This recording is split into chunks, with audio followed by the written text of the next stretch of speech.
3 number নবীদের সুন্নত হলো ওয়াসওয়াক, মেসওয়াক করা। আর 4 নাম্বার সমস্ত নবীদের সুন্নত হলো নিকাহ, বিবাহ করা। যে বিষয়টা সম্পর্কে আল্লামা মামুনুল হক হাফিজাহুল্লাহ তিনি অত্যন্ত সুন্দরভাবে আপনাদের সামনে খুব সারগর্ভভাবে কোরআন ও হাদিস থেকে আলোচনা আপনাদেরকে শোনাইছেন। তো আমি যেই বিষয়টা এনেছি যে এখন ফ্রি ম্যাচিং একসাথে একাকার হয়ে অবাধ মেলামেশার নামে যে বেহায়াপনা সমাজে চলতেছে, অথচ মা তার মেয়েকে বারণ করছে না, বাবা তার ছেলেকে বারণ করছে না, বড় ভাইকে সে কখনো সতর্ক করতেছে না, ফিরায় রাখতেছে না। সমাজের একজন প্রভাবশালী ব্যক্তি তার অধীনস্থকে কখনো বারণ করতেছে না।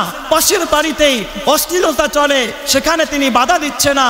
এটাই হলো সেই পশ্চিমা কালচার, সেইটাই হলো ইংরেজদের কালচার, বিজাতিদের কালচার, ভারতীয়দের কালচার বাংলার জমিনে পরিচালনা করার এক নীল নকশা। কথা ঠিক না বা ঠিক যারা কর। এই জন্য এ থেকে জাতিকে সতর্ক করতে হবে। আল্লাহ তৌফিক দান করেন, সকলেই বলি আমিন। এই জন্য নিজে যদি জাহান্নামের আগুন থেকে বাঁচতে চান, পরিবারকে বাঁচাইতে চান, আল্লাহর সব আদেশগুলো মানতে হবে এবং যা নিষেধ করেছে সেগুলো নিজেও পরিহার করতে হবে, পরিবারের সবাইকে পরিহার করতে কি করতে হবে? উদ্বুদ্ধ করতে হবে। কিন্তু আমাদের সমাজের মানুষ নিজেরাই মানে না, পরিবারের সবাইকে মানাবে কিভাবে? তো আমাদের দেশের মানুষ 2 ভাগে বিভক্ত। কিছু মানুষ আছে যে নিজেও দিন শিখছে, সন্তানকেও দিন শিখার জন্য মাদ্রাসায় দিয়ে দিচ্ছে। আবার কিছু মানুষ আছে নিজেও দিন শিখে নাই, সন্তানকেও দিন শেখানোর চেষ্টা করে না, মাদ্রাসায় দেয় না। আর এই কওমি মাদ্রাসাগুলো আল্লাহর হুকুম পালনের জন্য, আল্লাহর নিষেধাজ্ঞা থেকে ফিরানোর জন্য 100% ভূমিকা পালন করে সমাজে। কথা ঠিক কিনা বলে? তাইলে বোঝা গেল জাহান্নাম থেকে বাঁচার আরেকটা ফর্মুলা, আরেকটা পদ্ধতি হলো মাদ্রাসার সাথে সম্পর্ক রাখা। ঠিক না বা ঠিক? যদি কেউ কওমি মাদ্রাসার সাথে, কওমি আলেমদের সাথে সম্পর্ক রাখতে পারে, তাহলে তাকেও জাহান্নামের আগুন থেকে বাঁচায়া দিবেন যিনি, তিনি কে? আল্লাহ তাআলা বাঁচায়া দিবেন। আমাদের সমাজে কিছু ভাই আছে, তারা দেখবেন নিজে ঘরেও দিনী পরিবেশ নাই, সন্তানকে দিন শিখায় না এবং সন্তানকে মাদ্রাসায়ও দেয় না। তাদের একটা দৃষ্টান্ত আমি কোরআনুল কারীম থেকে অতি সংক্ষেপে আপনাদের সামনে পেশ করব। আর যাদের সন্তান মাদ্রাসায় দিয়েছে তাদের একটা দৃষ্টান্ত অতি সংক্ষেপে আমি হাদিস শরীফ থেকে পেশ করব। এরপরে আমি আমার আলোচনা শেষ করে দেব ইনশাআল্লাহ। প্রথম উদাহরণ আল্লাহ তাআলা পবিত্র কোরআনের ভিতরে সূরা ইউসুফের ভিতরে বর্ণনা করেছেন। এই পবিত্র কোরআনের ভিতরে 25 জন নবীদের আলোচনা আছে। কতজন নবীদের আলোচনা? 25 জন।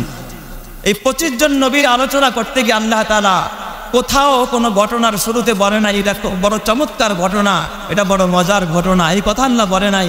কিন্তু একজন নবীর ঘটনা বলতে গিয়ে আল্লাহ তাআলা বলেছেন নাহনু নাকুসু আলাইকা আহসানাল কসস।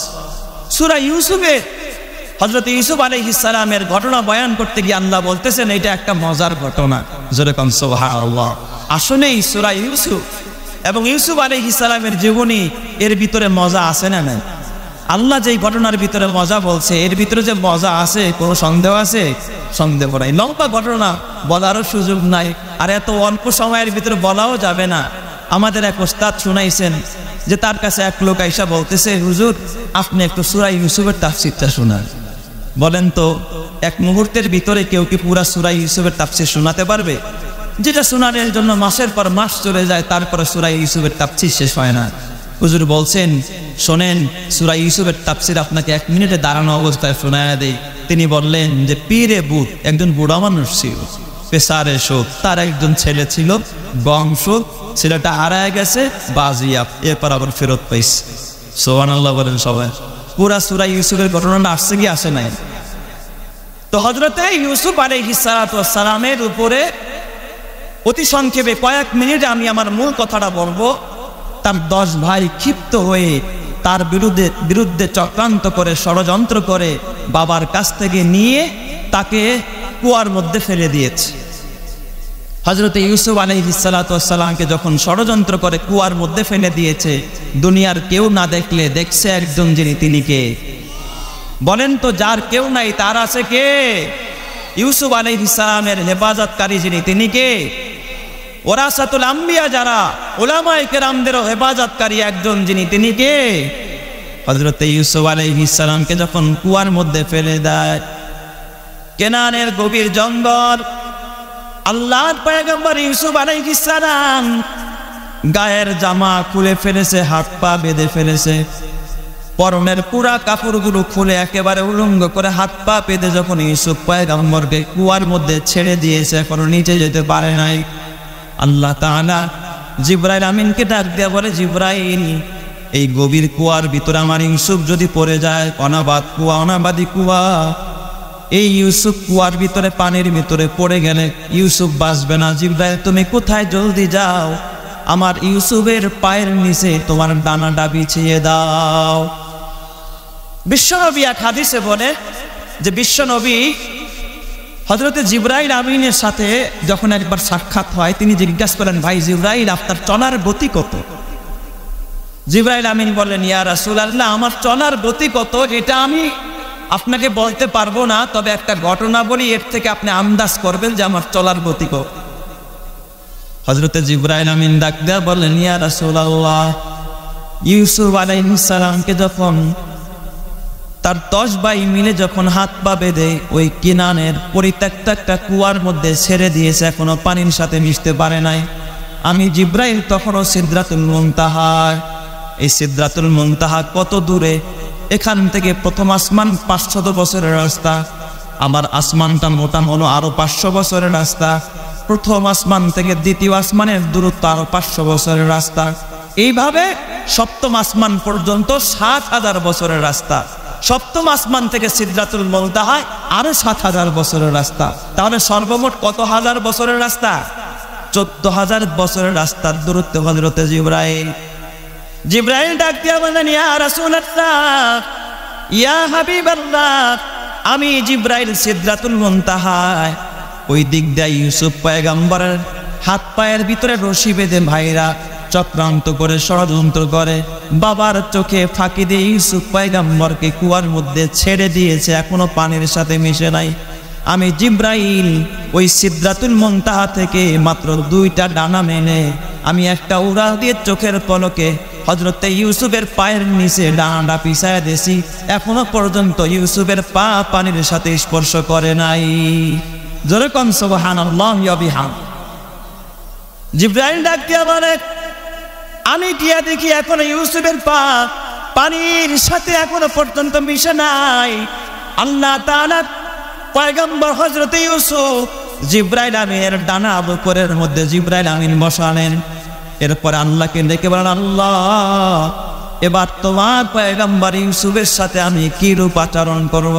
আল্লাহ বললেন, ও জিবরাইল, তার ডান হাতের মধ্যে দেখো তার বাবা ইয়াকুব আলাইহিস সালাতু ওয়াস সালাম একটা তাবিজ বেঁধে, তার একটা জুব্বা, হযরত ইব্রাহিম খলিলুল্লাহর একটা জুব্বা এই হাতের মধ্যে তাবিজ বানায়া বাবা বেঁধে দিয়েছে। ওই তাবিজটা খুলে জুব্বা মুবারক আমার ইউসুফের উলঙ্গ দেহের মধ্যে তুমি পড়ায়া দাও। হযরত জিবরাইল বলেন, আল্লাহ, এরপরে আমার কি কাজ? আল্লাহ ডাক দিয়া কয়, জিবরাইল, জলদি যাও, আমার ইউসুফ ক্ষুধার্ত, জান্নাত থেকে খাবার নিয়া এই কুয়ার ভিতরে আমার ইউসুফের জন্য খাবার পরিবেশন করা আরম্ভ করো।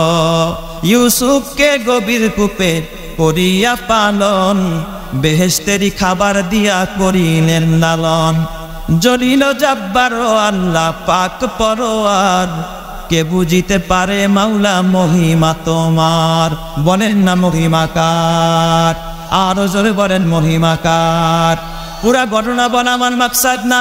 ইউসুফ পয়গম্বরকে সেখান থেকে বণিক দল উঠায়া মিশরের বাজারে নিয়ে গোলাম বানায়া বিক্রি করেছে। আর ওই মিশরের প্রেসিডেন্টের বিবি আজিজে মিসর ইউসুফ পয়গম্বরকে ক্রয় করে তিনি গোলাম বানিয়ে বাসায় নিয়ে গেছে। কিন্তু আল্লাহ পাকের কুদরতের কি কারিশমা, সেখান থেকে আল্লাহ তাআলার গোলামের জিনজির থেকে আল্লাহ তাআলা তাকে আবার জেলখানায় ঢুকাইছে। 7 বছর কারারুদ্ধ হওয়ার পরে সেখান থেকে বের করে আল্লাহ তাআলা হযরতে ইউসুফ আলাইহিস সালামকে মিশরের প্রেসিডেন্টের চেয়ারে বসায়া দিছে। জোরে কোন সুবহানাল্লাহ। তারে বলেন, সর্বময় ক্ষমতার মালিক কে?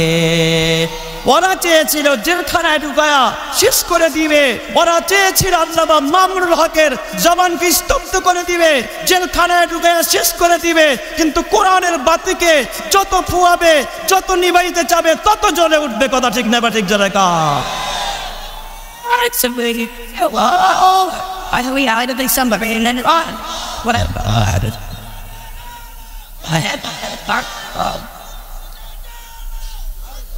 আমার ভাইয়েরা, হযরত ইউসুফ আলাইহিস সালাম দীর্ঘ 70 বছর পরে যখন ভাইদের সাথে সাক্ষাৎ হয়, ভাইরা যখন মিশরে আসলেন, ইউসুফ পয়গম্বরের কাছে শুনলেন বাবা নাকি অন্ধ হয়ে গেছে। কোরআনের মধ্যে আছে ইউসুফ পয়গম্বর নিজের গায়ের জামাটা খুলে দিলেন, আব্বার কাছে নিয়ে যাও, ফারতাদ্দা বাসীরা, এই জামা আমার বাবার চোখের মধ্যে লাগাও, সঙ্গে সঙ্গে আমার বাবা চক্ষুষ্মান হয়ে যাবে।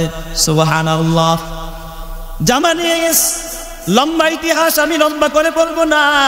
ইয়াকুব পয়গম্বর পরক্ষণে যখন হযরতে ইউসুফ আলাইহিস সালামের কাছে আসলেন, পিতা পুত্রের যখন 70 বছর পরে পিতা পুত্রের যখন সাক্ষাৎ হয়, ইয়াকুব আলাইহিস সালাম অজরে কান্না করতেছিলেন।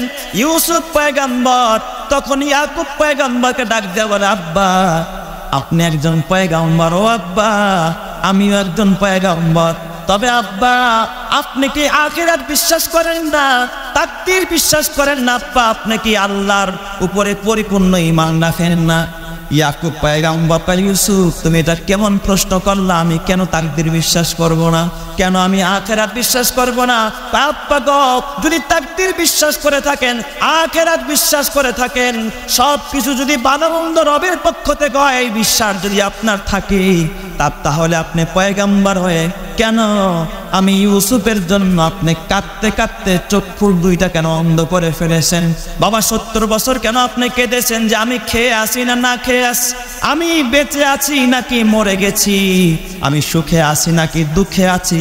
এই চিন্তা আর এই টেনশন করতে করতেই তো আপনার চক্ষু অন্ধ হয়ে গেছে কাঁদতে কাঁদতে। আব্বা তাকদীরের উপরে যদি আপনার বিশ্বাস থাকতো, আপনি এত লম্বা সময় কোনোদিন ক্রন্দন করতেন না। পাইব আপনি কেন এতদিন পর্যন্ত আমি ইউসুফের জন্য ক্রন্দন করেছ? ইয়াকুব পয়গম্বর ডাক দিয়া বলে, ও কলিজার টুকরা ইউসুফ, তুমি তো জানো না রে বাবা, তুমি খেয়ে আসো না না খেয়ে আসো, এই জন্য আমি বাবা কাঁদি নাই। তুমি বেঁচে আসো না মরে গেছো, এই জন্য আমি কাঁদি নাই। তুমি সুখে আসো নাকি দুঃখে আসো, এই জন্য আমি বাবা কাঁদি নাই। আমি বাবা কেন কেঁদেছি জানো নি? ও ইউসুফ, আমি কেন কেঁদেছি তুমি জানো কিনা? বললেন, বাবা আপনি বলেন কেন আপনি কেঁদেছেন?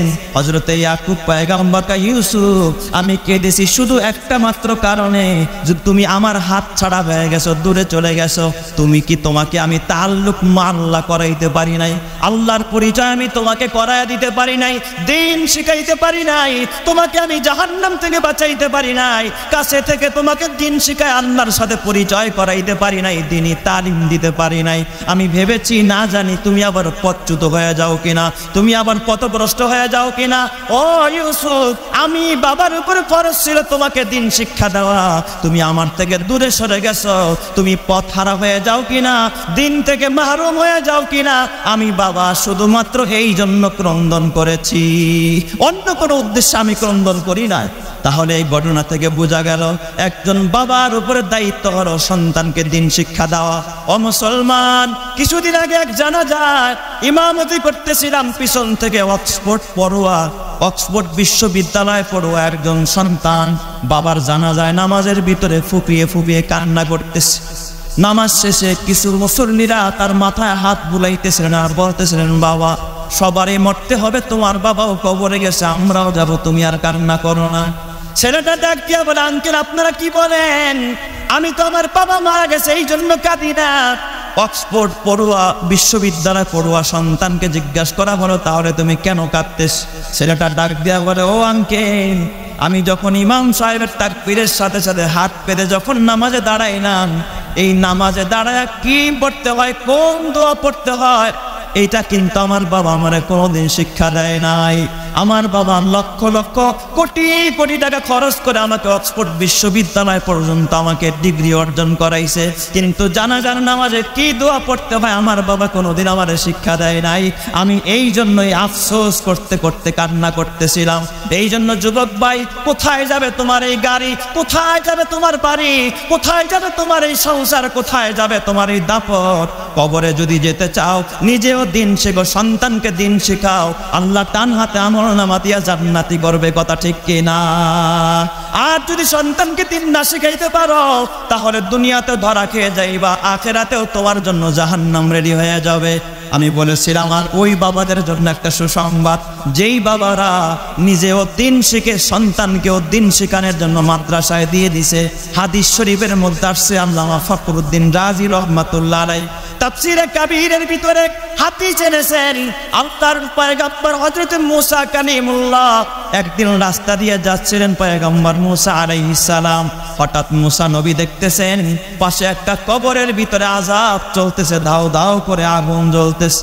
কবরের ভিতরে দেখলেন সাপ বিচ্ছু ওই লাশকে কামড়াচ্ছে, আগুন জ্বলতেছে, ফেরেশতারা তার উপরে বিভিন্ন রকমের প্রহার আরম্ভ করে দিয়েছে।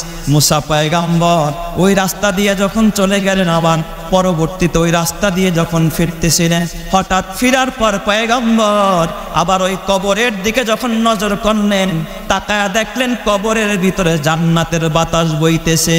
জোরে কোন সুবহানাল্লাহ। কবরের ভিতরে জান্নাতের বাতাস। পয়গম্বর মুসা আলাইহিস সালাম তাকায়া দেখলেন এখন আর ফেরেশতারা পিটায় না, আগুনও জ্বলে না, পোকামাকড়েও কামড়ায় না, সাপে বিচ্ছুতেও তারে কামড়ায় না।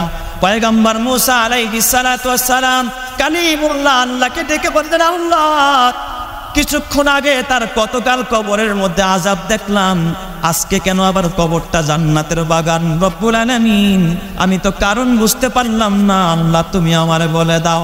আমার আল্লাহ ডাক দিয়া কও, মুসা তুমি তো জানো না এই ব্যক্তির ইন্তেকালের আগে তার বিবি ছিল গর্ভবতী, তার গর্ভে একজন সন্তান ছিল।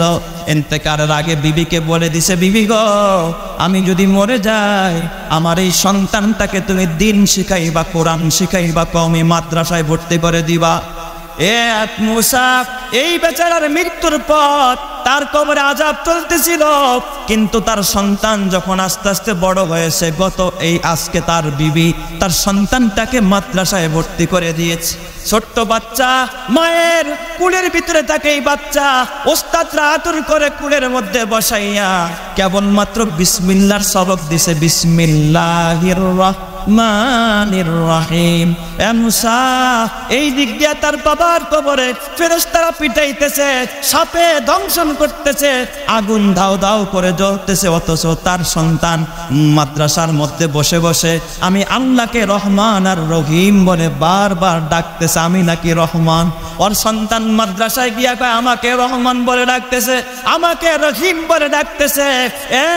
আমি মুসা সঙ্গে সঙ্গে ফেরেশতাদেরকে অর্ডার করলাম, ফেরেশতারা ওর বাবার কবরে আর একটা বাড়ি দিবি না, আগুন জ্বালাবি না, ও সাপ বন্ধ কর, আর দংশন করবি না, ও বিচ্ছু আর একটা কামড় দিবি না।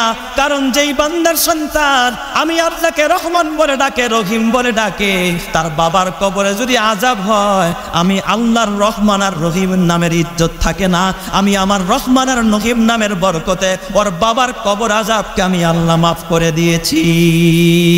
ঈমানের পথে অবিচল থেকে আমার মরণ যেন হয়, ঈমানের পথে অবিচল থেকে আমার মরণ যেন হয়। তোমারই কাছে বিনতি আমার, মহামহিম দয়াময়, ঈমানের পথে অবিচল থেকে আমার মরণ যেন হয়, ঈমানের পথে অবিচল থেকে আমার মরণ যেন হয়। সকলেই বলি আমিন, আরো জোরে বলি আমিন। এই জন্য বাবা তোমার হাতে পায়ে ধরা বলি, খবরদার কবরে যাইবা কিন্তু নিজে আলেম হওয়া, সন্তানকে আলেম বানাও। দুনিয়ার ওসি সাহেব কবরের পাশে গিয়া 2 পয়সার উপকার করতে পারবে না, ডিসি সাহেব পারবে না, চেয়ারম্যান পারবে না, মেম্বার পারবে না। একজন কোরআনের হাফেজ যদি কবরের পাশে দাঁড়ায়া রব্বির হামহুমা কামা রব্বায়ানি সগীরা বলে চোখের পানি ফালায়া দোয়া করে, আল্লাহ তাআলা তোমার কবর আযাবকে মাফ করে জান্নাতি করে দিবে। জোরে কও সুবহানাল্লাহ।